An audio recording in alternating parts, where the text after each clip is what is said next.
سب کو یعنی یہ جو ہماری دنیا کی زندگی ہے انتہائی مشکل ترین بھی ہے اور آسان ترین بھی ہے،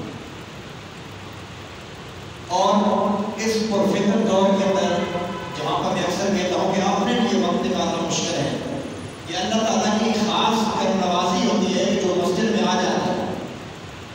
اور اکثر میں یہ کہا کرتا ہوں کہ اگر کسی وڈیرے کے گھر میں جانا ہو نا، یا کسی کے گھر میں بھی جانا ہو، ہم جا کے دستک دیتے ہیں، اگر اجازت ملے تو ہم اندر ہو جاتے ہیں، اجازت نہ ملے تو وہاں سے ہم واپس پلٹ آتے ہیں۔ یار سوچو، اگر کسی وڈیرے کے گھر میں جانا ہو تو بغیر اجازت انسان نہیں جا سکتا، تو جو ساری کائنات کا بڑا ہو، جو ساری کائنات کا پالنے والا رب ہے، اس کی بارگاہ میں جب جانا ہو بغیر اجازت تو کیسے جا سکتا ہے؟ یعنی ہمیں اجازت ملی تب ہم آئے ہیں، اللہ نے ہمیں بلایا ہے اپنے گھر کے اندر، میں اور آپ خوش قسمت ہیں، خوش نصیب ہیں، خالق نے ہمیں اپنے گھر میں بلایا ہے تو ہم اس لیے چل کے وہاں آئے ہیں، وگرنہ ہماری کیا ہوگا؟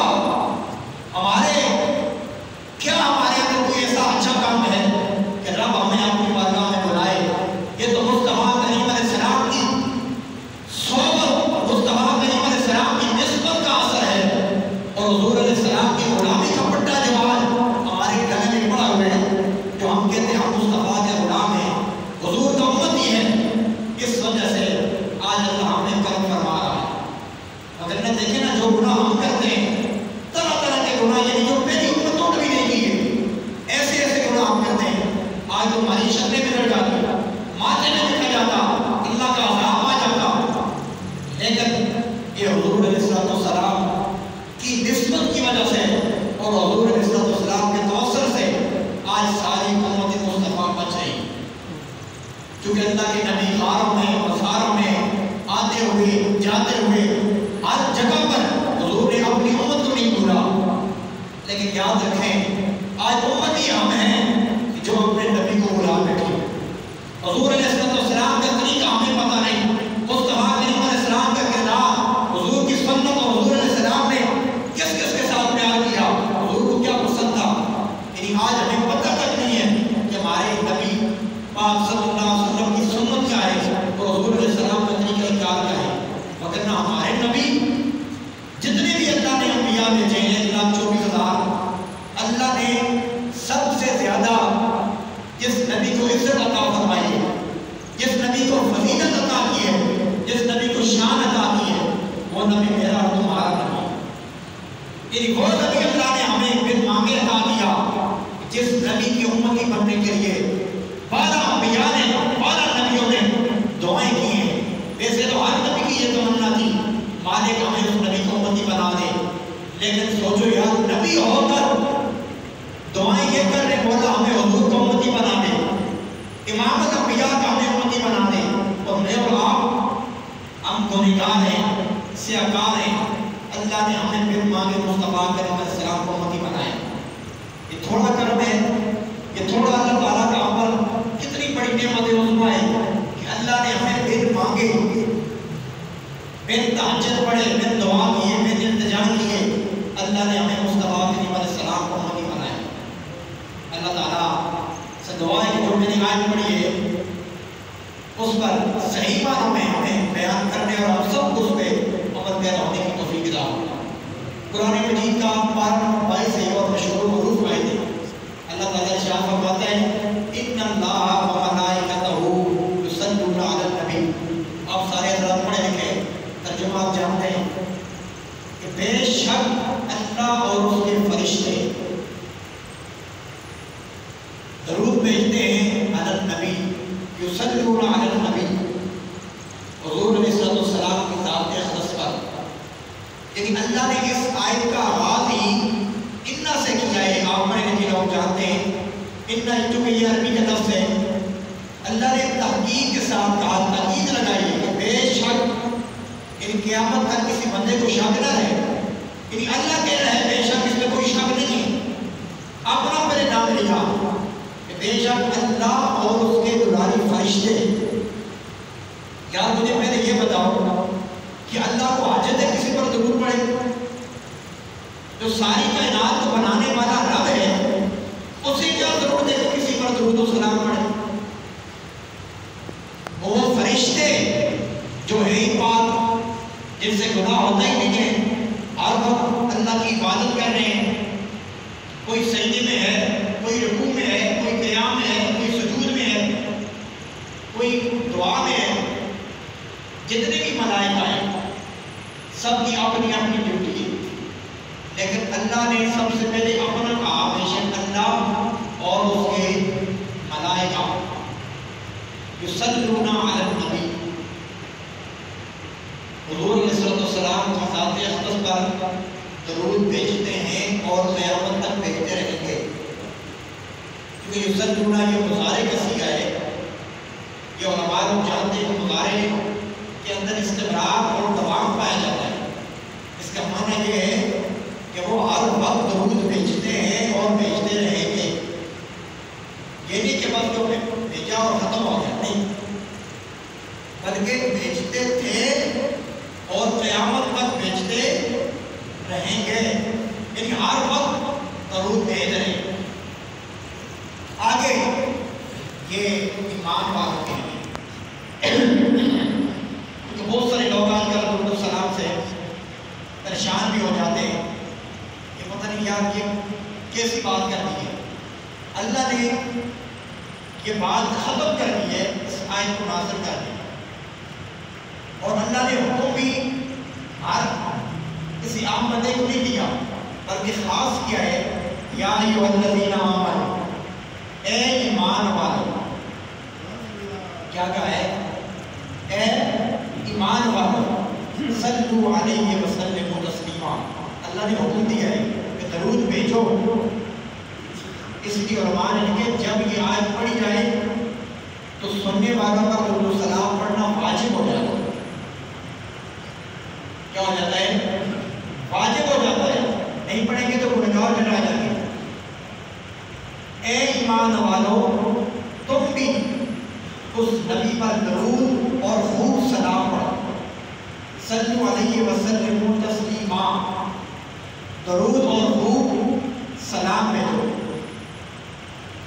یاد رکھیں میری بات تو یہ، اللہ نے اس آیت کا آغاز ہی انہا سے کیا کہ کسی کو شک نہ رہے، اور دوسرا سب سے پہلے اپنا نام لیا۔ اب دیکھیں نا، جب اللہ تعالیٰ نے آدم علیہ السلام کو پیدا کیا، اللہ نے فرشتوں کو حکم دیا، کیا حکم دیا؟ اے فرشتوں، تم آدم کو سجدہ کرو۔ کیا کرو؟ آدم کو سجدہ کرو، اور سب فرشتوں نے سجدہ کیا، لیکن یہاں پر اللہ نے یہ نہیں کہا کہ میں بھی کرتا ہوں سجدہ، یا میں بھی کوئی ایسا فعل کرتا ہوں۔ سارے فرشتوں نے سجدہ کیا، فسجدوا الا ابلیس، لیکن جو شیطان تھا وہ کھڑا رہا، ابا واستکبر وکان من الکافرین، اس نے انکار کیا، تکبر آ گیا، اس نے کہا میں کیوں سجدہ کروں؟ خلقتہ من نار وخلقتہ من طین، اللہ نے مجھے آگ سے پیدا کیا ہے اور آدم علیہ السلام کو مٹی سے پیدا کیا ہے، آگ تو مٹی سے افضل ہوتی ہے، میں کیوں سجدہ کروں؟ تو کیا ہو گیا؟ وکان من الکافرین، کیا ہو گیا؟ وہ یہ کافر ہو گیا۔ کائنات کا سب سے پہلا کافر بھی شیطان ہے، جس نے نبی کی تعظیم نہیں کی، نبی کی تعظیم سے انکار کیا۔ اللہ مجھے بتائیے، اللہ کو نہیں پتا کہ سجدہ اللہ کے آگے ہے؟ دیکھیں نا، سجدہ اللہ کے سوا کسی کے آگے جائز نہیں ہے، تو اللہ نے کیوں کہا کہ فرشتوں کو آدم کو سجدہ کرو؟ کیونکہ اللہ کا حکم تھا، فرشتوں نے ماننا تھا۔ آپ اچھا یہ بات بھی ذہن میں رکھیں، سجدہ میں سے فرض ایک تھا، کتنے سجدے فرض تھے؟ ایک سجدہ۔ دو سجدے کیوں فرض ہوئے؟ جب پہلا سجدہ فرشتوں نے کیا نا، تو جب سر اٹھا کے دیکھا تو وہاں ایک کونے میں شیطان کھڑا ہے جس کے گلے میں لعنت کا توق پڑا ہوا ہے۔ فرشتوں نے فوراً دوسرا سجدہ کیا، کس کے لیے؟ اس شکر کا اظہار کرنے کے لیے، مالک تو نے ہمیں بچا لیا ہے۔ اور وہ جو فرشتوں کا سردار مانا جاتا تھا شیطان، اس نے سجدہ نہیں کیا، لعنت کا توق گلے میں پڑ گیا، فرشتوں نے فوراً دوسرا سجدہ کیا، اور اللہ کو یہ ادا اتنی پسند آئی، اللہ نے دونوں سجدے فرض کر دیے۔ ایک سجدہ تو اللہ کا حکم تھا، دوسرا سجدہ فرشتوں نے جو کیا اللہ تعالیٰ کا شکر ادا کرنے کے لیے، اظہار تشکر کے لیے، مولا تو نے ہمیں سکھانے سے بچا دیا ہے۔ تو بات کرنے کا مقصد یہ ہے، اللہ نے آدم کے لیے کہا اے فرشتوں آدم کو سجدہ کرو، لیکن یہ نہیں کہا کہ میں بھی کرتا ہوں۔ نماز کا حکم دیا واقعی الصلاۃ، نماز قائم کرو، لیکن یہ نہیں کہا کہ میں بھی نماز پڑھتا ہوں۔ زکوٰۃ کا کہا، لیکن یہ نہیں کہا کہ میں بھی زکوٰۃ دیتا ہوں۔ آج دیگر امال کا کہا، لیکن کسی بھی عمل میں اللہ شریک نہیں۔ اللہ نے سارے عملوں کا حکم دیا، جناب آدم کے لیے فرمایا اے فرشتوں آدم کو سجدہ کرو، سب فرشتوں نے سجدہ کیا، لیکن یہ نہیں کہا کہ میں بھی اس میں شامل ہوں۔ نماز کا کہا، روزے کا کہا، زکوٰۃ کا کہا، جتنی بھی اعمال ہیں سب کا کہا، لیکن اپنی طرف نسبت نہیں کی۔ لیکن اے مصطفیٰ کے غلاموں، اے میرے نبی کا کلمہ پڑھنے والوں، جب باری آئی اللہ کے پیارے محبوب کی، جب باری آئی عامرہ کے چاند کی، اللہ کہہ اٹھا ان اللہ و ملائکتہ یصلون علی النبی، اے زمانے والوں، اس ساری کائنات کو بنانے والا رب ہو کر یہ اعلان کر رہا ہوں کہ میں بھی اس نبی کی ذات پر درود بھیجتا ہوں۔ اے ایمان والوں، تم بھی اس نبی کی ذات پر درود اور خوب سلام بھیجا کرو۔ اللہ خدا ہو کر ساری کائنات کا بنانے والا ہو کر یہ کہہ رہا ہے کہ اے زمانے والوں، اے میرے مصطفیٰ کے غلام اور امتیوں، میں رب ہو کر اس نبی پر درود بھیج رہا ہوں، اور میرے ملائکہ اس نبی پر درود بھیج رہے ہیں۔ اے ایمان والوں، اگر آپ کوئی بے ایمان نہ پڑھے نا تو آپ خاموش ہو جائے گا، کیونکہ اللہ نے حکم ہی ایمان والوں کو دیا ہے۔ کس کو دیا ہے؟ ایمان والوں کو، اور ایمان والوں کو کوئی اعتراض بھی نہیں ہے۔ جو اعتراض کرے سمجھ جاؤ وہ ایمان والا نہیں ہے۔ یہ میرا فیصلہ نہیں، یہ قرآن کا فیصلہ ہے۔ اللہ نے کہا یا ایھا الذین آمنوا، اے ایمان والوں، صلوا علیہ وسلموا تسلیما، اس نبی پر خوب درود اور خوب سلام پڑھا کرو۔ یار بتاؤ آپ درود کس پر بھیجتے ہیں؟ حضور علیہ السلام کی ذات اقدس پر، تو ثواب کسے ملتا ہے؟ حضور علیہ السلام کی صحیح حدیث ہے، فرمایا جو بندہ مجھ پر ایک دفعہ درود پڑھے گا، کتنی دفعہ؟ ایک دفعہ، تو اللہ تعالیٰ اس پر 10 رحمتیں نازل فرمائے گا، 10 درجات بلند فرمائے گا، اور اس کے 10 گناہوں کو اللہ تعالیٰ مٹا دے گا۔ یا درود ہم حضور پہ بھیج رہے ہیں، رحمت ہم پہ نازل ہو رہی ہے، گناہ ہمارے معاف ہو رہے ہیں، درجات ہمارے بلند ہو رہے ہیں، پھر ہم کیوں نہ اس نبی پر درود و سلام پڑھیں؟ مطلب درود و سلام سے تو کسی کو پریشانی نہیں ہونی چاہیے۔ گناہ اللہ ہمارے مٹا رہا ہے، درجات اللہ ہمارے بلند کر رہا ہے، خطائیں اللہ ہماری معاف کر رہا ہے، اور پھر ہم پریشان کرو۔ یہ نبی پاک حضور علیہ السلام کا کمال ہے، یہ حضور کی شان ہے کہ درود ہم پہ پڑھتے ہیں، گناہ ہمارے معاف ہوتا ہے۔ درود اس نبی پہ پڑھتے ہیں، رحمت اللہ ہم پہ برساتا ہے۔ درود اس نبی پر پڑھتے ہیں، خطائیں اللہ ہماری معاف فرماتا ہے۔ اور درود السلام کی برکات کیا ہے؟ حضور علیہ السلام نے فرمایا قیامت والے دن جب اللہ کے عرش کے سائے کے سوا کوئی سایہ نہیں ہوگا، اس دن ایک تو وہ بندہ اس عرش کے سائے کے نیچے ہوگا جو دنیا میں کثرت کے ساتھ محمد پر درود و سلام پڑھنے والا ہوگا، اور دوسرا فرمایا قیامت والے دن جب نفس نفسی کا عالم ہوگا، ماں اپنی بیٹی سے مانگے گی، بیٹی اپنی ماں سے، بیٹا باپ سے، اور باپ اپنے بیٹے سے، اور میں قیامت والے دن میرے سب سے زیادہ قریب ہوگا جو دنیا میں کثرت کے ساتھ مجھ محمد پر درود و سلام پڑھنے والا ہے۔ یعنی قیامت والے دن جو چاہتا ہے حضور علیہ السلام کو اسے پڑوس نصیب ہو، حضور علیہ السلام کی سنگت نصیب ہو، مصطفیٰ کریم علیہ السلام کی معیت نصیب ہو، تو وہ ہر وقت اٹھتے بیٹھتے حضور علیہ السلام کی بارگاہ اقدس کے اندر درود و سلام پڑھا کرے، کیونکہ ہمارا تو عقیدہ ہے میں سو جاؤں یا مصطفیٰ کے دیکھے دے، میں سو جاؤں یا مصطفیٰ کے دیکھے دے، کھلے آنکھے صلی اللہ کے دیکھے دے، کھلے آنکھے صلی اللہ کے۔ اے میرے نبی کا کلمہ پڑھنے والوں، اللہ نے ہمیں وہ نبی عطا کیا ہے جس پر صرف انسان ہی نہیں بلکہ کائنات کا ہر ذرہ، چاہے وہ پتھر ہو، چاہے وہ درخت ہو، چاہے وہ جنات ہو، جتنی بھی چیزیں اللہ نے پیدا کی ہیں سب کی سب اس نبی پر درود و سلام پڑھا کرتی ہیں۔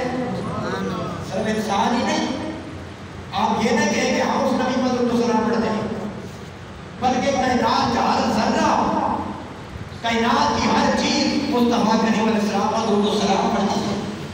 اللہ اللہ میرے آقا اپنے صحابہ کی معیت میں جا رہے ہیں، درود و سلام پڑھنے کی آوازیں آ رہی ہیں، جناب ابو بکر صدیق بھی ساتھ ہیں، فاروق اعظم بھی ساتھ ہیں، عثمان غنی بھی ساتھ ہیں، مولا علی بھی ساتھ ہیں، دیگر صحابہ ساتھ ہیں، درود و سلام پڑھنے کی آوازیں آ رہی ہیں۔ ویران جنگل ہے، حضرت علی رضی اللہ عنہ نے بارگاہ مصطفیٰ میں عرض کی، یا رسول اللہ، درود و سلام پڑھنے کی آوازیں تو آ رہی ہیں لیکن درود پڑھنے والا نظر نہیں آ رہا۔ کیا کہا؟ ویران جنگل ہے، درود و سلام پڑھنے کی آوازیں آ رہی ہیں لیکن درود پڑھنے والا نظر نہیں آ رہا۔ اللہ اللہ میرے آقا نے فرمایا، اے سوال کرنے والے، اے علی المرتضیٰ، وہ سامنے اور پہاڑ ہے جو مجھ محمد پر درود و سلام پڑھ رہا ہے۔ سبحان اللہ۔ میں اے علی المرتضیٰ، وہ سامنے جو اور پہاڑ ہے جو بے جان پتھر ہے، جس کے نہ ہاتھ نہ کان نہ زبان نہ وہ انسان ہے، ایک بے جان پتھر ہے جس میں مطلق رکھنے والا فرمایا وہ مجھ محمد پر درود و سلام پڑھ رہا ہے۔ اس لیے حضور نے فرمایا اتنی دعا ہے اجر بمکہ کان یسلم علی قبل ان ابعث ما عارف ولا متوقع۔ مشکوٰۃ شریف کی حدیث ہے، فرمایا میں اس پتھر کو ابھی پہچانتا ہوں۔ کیا کہا؟ اس پتھر کو اب بھی پہچانتا ہوں، میں ابھی دنیا میں نہیں آیا تھا، میری باسط نہیں ہوئی تھی، کوئی میری باسط سے پہلے جو پتھر مجھ پر درود و سلام پڑھا کرتا تھا، حضور فرماتے ہیں اسے بھی اب بھی پہچانتا ہوں۔ یار مجھے بتاؤ، اگر جو نبی، اگر کوئی پتھر مصطفیٰ کریم علیہ السلام کی ذات اقدس پر درود و سلام پڑھے، بے جان پتھر، تو حضور فرماتے ہیں میں اسے جانتا ہوں، اور فرمایا اور جبل اور ایک پہاڑ ہے جو حبنا و نحبہ، فرمایا وہ ہم سے پیار کرتے ہیں، ہم اس اور پہاڑ سے پیار کرتے ہیں۔ بتاؤ یار، اگر ایک بے جان پتھر اللہ کے نبی پر درود و سلام پڑھے، حضور اسے جانتے ہیں، اسے پہچانتے ہیں، اس سے پیار کرتے ہیں، اگر تو حضور کا غلام حضور پر درود و سلام پڑھے گا، اگر کوئی مصطفیٰ علیہ السلام کا امتی اپنے نبی پر درود و سلام پڑھے گا، اس پر میرا اللہ کتنی رحمت نازل فرماتے ہیں۔ اس لیے اپنے نبی کی ذات اقدس پر کثرت کے ساتھ ہر وقت درود و سلام پڑھا کریں۔ درود و سلام واحد ایسی عبادت ہے، باقی جتنی عبادتیں اگر آپ ریاض کریں گے تو ٹھکرا دی جائیں گی، اگر درود و سلام آپ ریاضاری کے لیے پڑھیں تب بھی اللہ قبول فرما دے گا۔ اٹھتے بیٹھتے حضور نے فرمایا جو بدن جھکے والے ہیں 80 مرتبہ مجھ محمد پر درود و سلام پڑھے گا، اللہ اس بندے کے 80 سال کے گناہ کو فرما دے گا۔ یار یہ کیا سا مسئلہ ہے، کون سی فکر ہے آج جو درود و سلام کے خلاف ہے، جو فعل جو کام خود خدا کرتا ہے، مجھے بتائیں اس سے بڑی فضیلت کیا ہوگی درود و سلام کا؟